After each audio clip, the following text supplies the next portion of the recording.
Minister Oliver, this is Rajesh here.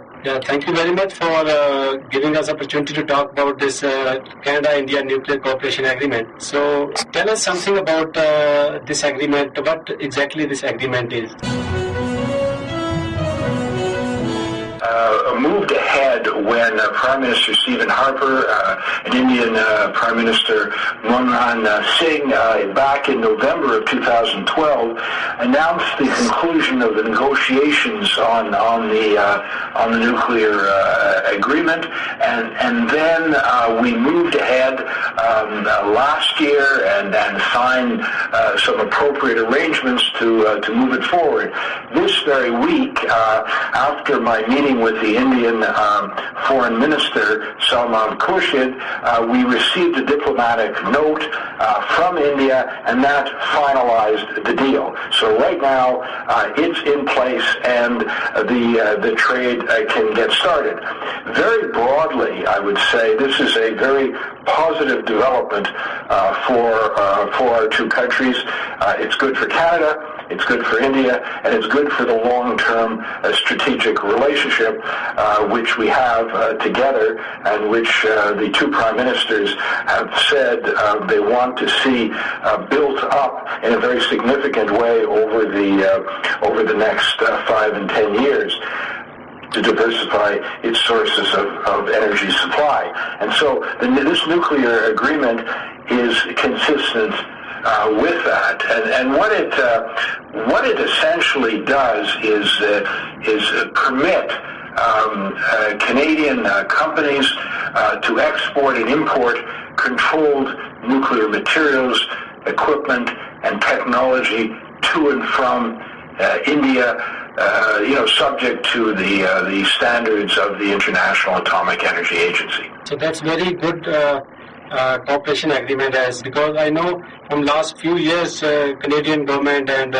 like our Prime Minister Harper as well as the Indian Prime Minister trying to work hard, even though our MPs from and Parliament Secretary Darinder Shourie and Deepak Oberoi both were working hard from our communities so that these kind of agreements can be happen, and they were also flying back to India and coming Canada. So a lot of efforts were happening. So this is really a very good result comes out today. I think it shows a level of trust and an enhancement of the diplomatic relationship between the two countries.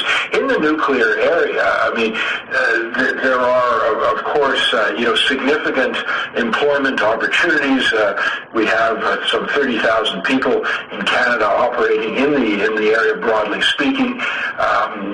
Just the nuclear power generation sector produces about $5 billion in annual revenue, supports 17,000 jobs, while uranium mining accounts for over $1 billion in Canada, and exports and supports 5,000 direct jobs. So it's an important industry. Cameco, the Canadian company, will has an opportunity for billions of dollars in sales as a result, and we see this as very beneficial for our country, and of course it meets India's needs, because India is facing a power shortage. When I was there, I understood that there's an electricity deficiency of some 8%. It can go up to 12%, and India has a long-term strategic need to import energy of various kinds, and nuclear energy is a part of that mix. Definitely, with this agreement particularly, I can see the future when Indian origin people will be going back to India. They will be not having deficiency of electricity over there, because now Canadian government is providing them uranium of approximately $1 billion. And I think it will be increasing a lot of electricity over there. So at least 5 times what I can see from the press is it will be a very good impact on the Indian economy, and lot of Indian origin people will be going back to India to have this kind of facilities over there. So it's a really very good for both the countries and the people specifically coming back from India and Canadian. Those are Canadian, but they are from the Indian origin. The community is making to Canada, but also it forms a bridge. Many people forming a bridge between the two countries, because living here, they obviously know our country, and having come from India, they have contacts, they have local knowledge, and they enhance they build on the cultural and family ties with business and commercial opportunities. So this is positive, and we as a country have historically done much of our trade with Europe and other developed countries. But, in the next 25 years, it's forecast that over 90% of the global economic growth will come from non-traditional countries, non-OECD countries. That is to say, countries in Asia and, South Asia, and, India will be a extremely important part of that growth. And of course, with economic growth, one has also growth in energy needs to meet the growing economy and the burgeoning middle class. So energy needs are going to have to be met in India, and fortunately in Canada we have a great deal of oil, of gas, and of the uranium, and we see a real opportunity to help supply those commodities to meet India's energy needs. As well, of course, this represents enormous investment opportunities, and so I would like to see more investment by Canadian companies in India and Indian companies in Canada. Yeah, so that's really very good, Minister Oliver. So let me explain a little bit in Punjabi to my listener also. ਸੋ ਅੱਜ ਆਪਾਂ ਗੱਲ ਕਰ ਰਹੇ ਹਾਂ ਜੀ honourable ਜੋ Oliver ਜਿਹੜੇ ਕਿ ਕੈਨੇਡਾ ਦੇ ਮਿਨਿਸਟਰ ਆਫ ਨੈਚੁਰਲ ਰਿਸੋਰਸਿਸ ਨੇ, ਤੇ ਬਹੁਤ ਵਧੀਆ ਅੱਜ ਜਿਹੜਾ ਇੱਕ ਐਗਰੀਮੈਂਟ ਫੋਰਸ ਦੇ ਵਿੱਚ ਆਇਆ, ਉਹਦਾ ਨਾਂ ਹੈ Canada India nuclear cooperation agreement. ਆਪਾਂ ਉਹਦੇ ਬਾਰੇ ਗੱਲਬਾਤ ਕਰ ਰਹੇ ਹਾਂ ਕਿ ਕਿੰਨੀਆਂ ਜੌਬਸ ਜਿਹੜੀਆਂ ਇਸ ਫੀਲਡ ਦੇ ਨਾਲ ਐਸੋਸੀਏਟਡ ਨੇ, ਪਲੱਸ ਦੋਨੋਂ ਕੰਟਰੀ ਦੇ ਵਿੱਚ ਕਿੰਨਾ ਜ਼ਿਆਦਾ ਬੈਨੀਫਿਟ ਹੋਣ ਵਾਲਾ ਇਸ ਐਗਰੀਮੈਂਟ ਦੇ ਨਾਲ।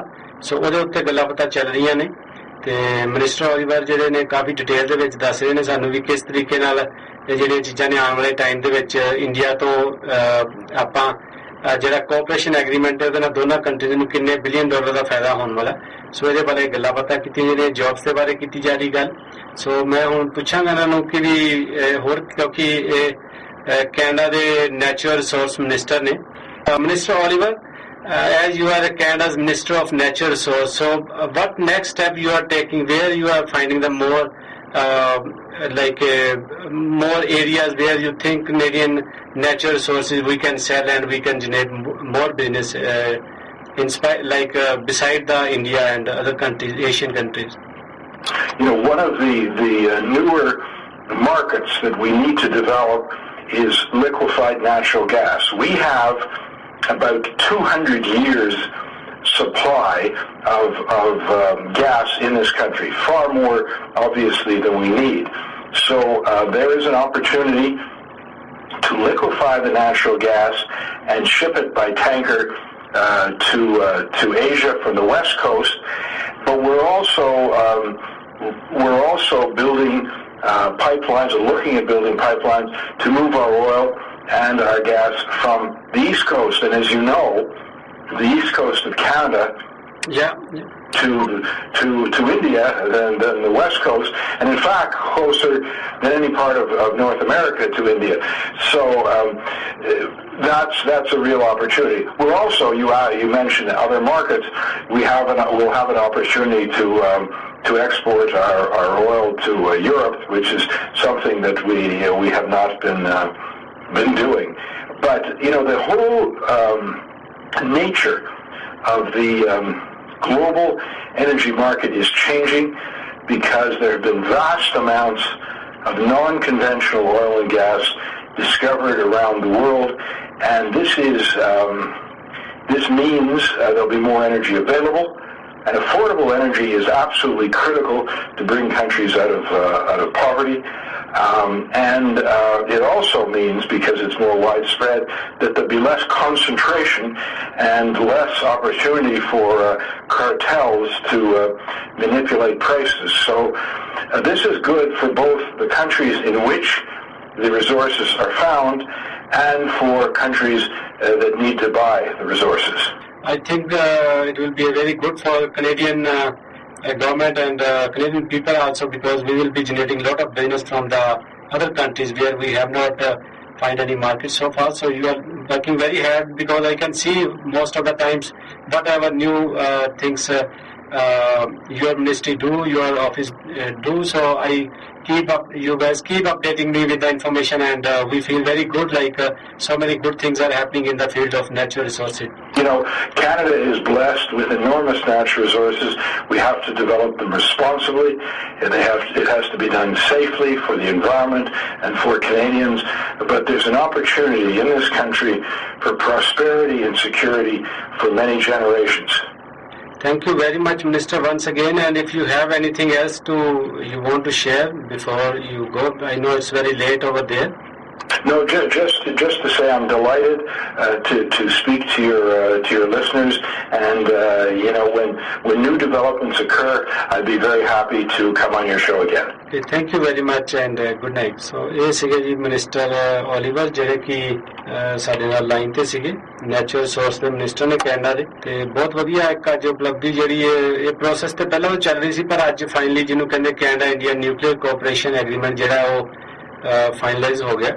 ਸੋ ਉਹਦੇ ਨਾਲ ਕੀ ਹੈ ਵੀ ਕਾਫੀ ਜਿਹੜੀਆਂ ਇੰਪਰੂਵਮੈਂਟ ਜਿਹੜੀਆਂ ਆਉਣ ਵਾਲੇ ਟਾਈਮ 'ਚ ਸਾਨੂੰ ਨਜ਼ਰ ਆਉਣਗੀਆਂ ਇੰਡੀਆ ਤੇ ਕੈਨੇਡਾ ਦੇ ਫਰੰਟ ਤੇ। ਪਿੱਛੇ ਵੀ ਮੈਂ ਥੋੜੇ ਦਿਨ ਪਹਿਲਾਂ ਵੀ ਗੱਲ ਕਰ ਰਿਹਾ ਸੀਗਾ, ਇੰਡੀਅਨ ਗਵਰਨਮੈਂਟ ਦੇ ਜਿਹੜੇ ਕੰਮ ਨੇ ਕੰਪੈਰੀਟਿਵਲੀ ਥੋੜੇ ਸਲੋ ਲੱਗਦੇ ਨੇ, ਜਿਸ ਤਰੀਕੇ ਨਾਲ ਸਾਡੇ ਇੱਥੋਂ ਪੈਨਲ ਜਾਂਦੇ ਨੇ ਦੱਸਦੇ ਵੀ ਉੱਥੇ ਕਾਫੀ ਜ਼ਿਆਦਾ ਹਾਲੇ ਵੀ ਸਟਿਲ ਬਿਊਰੋਕ੍ਰੇਸੀ ਜਾਂ ਚੱਕਰਾਂ ਦੇ ਵਿੱਚ ਚੱਲਣਾ ਪੈਂਦਾ, ਕੰਮ ਕੰਪੈਰੀਟਿਵਲੀ ਸਲੋ ਹੁੰਦੇ ਨੇ ਜਿੱਦਾਂ ਆਪਾਂ ਕੈਨੇਡਾ 'ਚ ਕਰਦੇ ਹਾਂ ਉਹਦੇ ਕੰਪੈਰੀਟਿਵਲੀ। ਸੋ ਹਾਲੇ ਸੈੱਟ ਨਹੀਂ ਸੀ ਬੈਠ ਰਿਹਾ, ਪਰ ਕਾਫੀ ਹੁਣ ਤੇਜ਼ੀ ਦੇ ਨਾਲ ਕੰਮ ਜਿਹੜੇ ਨੇ ਅੱਗੇ ਵੱਧ ਰਿਹਾ। ਆਈ ਹੋਪ ਵੀ ਆਉਣ ਵਾਲੇ ਟਾਈਮ ਦੇ ਵਿੱਚ ਕਾਫੀ ਵਧੀਆ ਡਿਵੈਲਪਮੈਂਟਸ ਹੋਣਗੀਆਂ, ਜਿਹਦੇ ਨਾਲ ਜਿਹੜੇ ਲੋਕੀ ਇੱਥੋਂ ਕਈ ਵਾਰੀ ਅਕਸਰ ਆਪਾਂ ਜਾਂਦੇ ਹਾਂ ਵਾਪਸ ਤੇ ਇਹੀ ਸ਼ਿਕਾਇਤ ਹੁੰਦੀ ਹੈ ਵੀ ਇੰਡੀਆ ਦੇ ਵਿੱਚ ਬਿਜਲੀ ਗਈ ਰਹਿੰਦੀ ਹੈ, ਬਿਜਲੀ ਨਹੀਂ ਆਉਂਦੀ। ਪਰ ਇਹ ਜਿਹੜਾ ਕੰਟਰੈਕਟ ਇਹਦੇ ਨਾਲ ਸਾਫ਼ ਦਿਸ ਰਿਹਾ ਵੀ 5 ਗੁਣਾ ਬਿਜਲੀ ਜਿਹੜੀ ਹੈ ਨਾ ਵਧਣ ਦੇ ਚਾਂਸਿਸ ਨੇ ਜਿਹੜੇ ਨਿਊਕਲੀਅਰ ਦੇ ਨਾਲ ਇਲੈਕਟ੍ਰਿਸਿਟੀ ਜਦੋਂ ਪ੍ਰੋਡਿਊਸ ਕੀਤੀ ਜਾਏਗੀ। ਸੋ ਇਹ ਕਾਫੀ ਵੱਡੀ ਉਪਲਬਧੀ ਜਿਹੜੀ ਦੋਨਾਂ ਕੰਟਰੀਆਂ ਵਾਸਤੇ ਹੋਏਗੀ। ਜਿਹੜੀਆਂ ਚੀਜ਼ਾਂ ਉਹਨਾਂ ਨੂੰ ਚਾਹੀਦੀਆਂ, ਜਿਹੜੀਆਂ ਇਹਨਾਂ ਨੂੰ ਚਾਹੀਦੀਆਂ, ਸੋ ਇਹ ਦੋਨੋਂ ਹੀ ਇੱਕ ਦੂਜੇ ਦੇ ਨਾਲ ਸ਼ੇਅਰ ਕਰਨਗੇ। ਸੋ ਦੋਨੋਂ ਕੰਟਰੀਜ਼ ਦਾ ਕੋਲ ਉਹਨਾਂ ਕੋਲ ਟੈਕਨੋਲੋਜੀ ਹੈ ਤੇ ਇਹਨਾਂ ਕੋਲ ਯੂਰੇਨੀਅਮ ਹੈ ਤੇ ਨੈਚੁਰਲ ਰਿਸੋਰਸਿਸ ਕਾਫੀ ਨੇ। ਸੋ ਆਪਾਂ ਐਕਸਪੈਕਟ ਕਰਾਂਗੇ ਕਿ ਆਉਣ ਵਾਲੇ ਟਾਈਮ 'ਚ ਵਧੀਆ ਰਿਜ਼ਲਟ ਆ।